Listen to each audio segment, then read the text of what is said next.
Welcome to new TV Telugu. ఇప్పుడు Telangana top 10 చూద్దాం. పరకాల పట్టణంలో మున్సిపాలిటీ ఎన్నికల నేపథ్యంలో మాజీ ఎమ్మెల్యే ధర్మారెడ్డి 9వ వార్డులో ఇంటింటి ప్రచారం నిర్వహించారు. ఈ సందర్భంగా ఆయన కుంకుమేశ్వరాలయంలో పూజలు చేసి విజయానికి ఆశీస్సులు పొందారు. కాంగ్రెస్ ప్రభుత్వం ఎన్నికల హామీలను మరచి ప్రజలను మోసం చేసిందని ధర్మారెడ్డి ఆరోపించారు. మహబూబ్ నగర్ పట్టణ ప్రగతి బీజేపీతోనే సాధ్యమవుతుందని ఎంపీ డీకే అరుణ అన్నారు.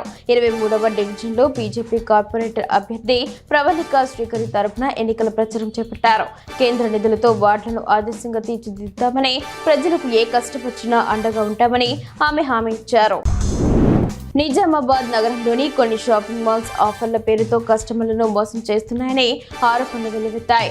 70% వరకు ఆఫర్ ఉందని డిస్ప్లే బోర్డులు పెట్టి బిల్లింగ్ సమయంలో ఆఫర్లు లేవని చెప్పి వినియోగదారులను మోసం చేస్తున్నారని కస్టమర్లు వాపోయారు. నిజామాబాద్ అర్బన్లోని ఒక షాపింగ్ మాల్లో జరిగిన ఈ సంఘటనపై కస్టమర్లు స్టోర్ యజమాని నిలదీశారు.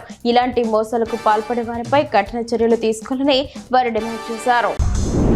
ఖమ్మం వ్యవసాయ మార్కెట్లో మిర్చి, పత్తి ధరలు గణనీయంగా పెరిగాయి. క్వింటా ఏసీ మిర్చి ధర 19,700 రూపాయలు, కొత్త మిర్చి ధర 19,500 రూపాయలు పలికింది. పత్తి ధర క్వింటాకు 8,000 రూపాయలుగా నమోదైంది. గత బుధవారంతో పోలిస్తే ఏసీ మిర్చి ధర 1,200 రూపాయలు, కొత్త మిర్చి ధర 500 రూపాయలు పెరిగింది. అయితే పత్తి ధర మాత్రం స్థిరంగా ఉందని వ్యాపారస్తులు తెలిపారు. ఈ ధరల పెరుగుదల రైతులకు ఊరటనిస్తుందని మార్కెట్ కమిటీ సభ్యులు పేర్కొన్నారు. బీఆర్ఎస్ హయాంలో పాలన పక్కన పెట్టి ఫోన్ ట్యాపింగ్ చేశారని కాంగ్రెస్ ఎమ్మెల్సీ బల్మూరి వెంకట ఆరోపించారు. ఫోన్ ట్యాపింగ్ కేసులో ఏమీ లేదని చెప్తూ ఎందుకు రోడ్లపై ఆందోళన చేస్తున్నారు అని ప్రశ్నించారు. కేసును పక్కదోవ పట్టించాలని కేంద్ర బడ్జెట్ను అడ్డం పెట్టుకుంటున్నారని విమర్శించారు. ఇప్పటికైనా చేసిన తప్పును ఒప్పుకొని తెలంగాణ ప్రజలకు క్షమాపణ చెప్పాలని డిమాండ్ చేశారు. మెదక్ జిల్లా పాపన్నపేట మండలంలోని నాగసానుపల్లి గ్రామంలో ఉన్న శ్రీ ఏడుపాయల వనదుర్గ భవాని అమ్మవారి ఆలయంలో అమ్మవారిని ప్రత్యేకంగా అలంకరించారు. ఈ సందర్భంగా ప్రత్యేక పూజలు, అభిషేకాలు, హారతులు నిర్వహించారు.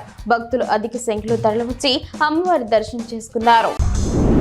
సిద్దిపేట కాంగ్రెస్ పార్టీ పట్టణ అధ్యక్షుడు అత్తు ఇమాం, బీఆర్ఎస్ నాయకుడు ఆర్ఎస్ ప్రవీణ్ కుమార్ అమరవీరుల స్తూపం సాక్షిగా అబద్ధాలు మాట్లాడారని ఆరోపించారు.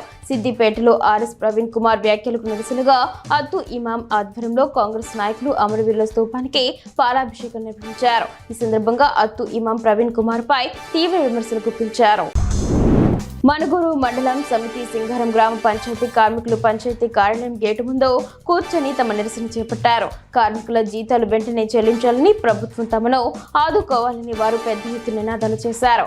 జీతాలు అందకపోవడం వల్ల ఇల్లు గడిపే పరిస్థితి లేక అనేక ఇబ్బందులు పడుతున్నామని కార్మికులు ఆవేదన వ్యక్తం చేశారు. మాఘ పౌర్ణమి సందర్భంగా లక్షేటిపేట శ్రీ లక్ష్మీ వెంకటేశ్వర నరసింహస్వామి ఆలయం వద్ద 10వ గిరి ప్రదక్షిణ కార్యక్రమం భక్తి శ్రద్ధలతో నిర్వహించారు. గిరి ప్రదక్షిణ అనంతరం స్వామివారికి పంచామృత అభిషేకం చేశారు.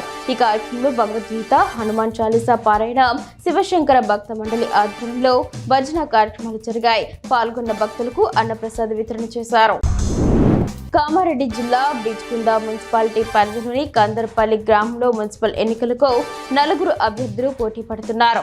వీరిలో 3 పార్టీల నుండి ఒకరు స్వతంత్ర అభ్యర్థిగా సుమిత్ర బరిలోకి దిగారు. గ్రామ ప్రజలకు తన సందేశాన్ని ఇచ్చిన సుమిత్ర గ్రామంలో సరైన రీతిలో పనిచేసే వ్యక్తికి ఓటు వేసి గెలిపించాలని కోరారు. తన సందేశంలో ఏదైనా పొరపాటుంటే క్షమించమని అభ్యర్థించారు.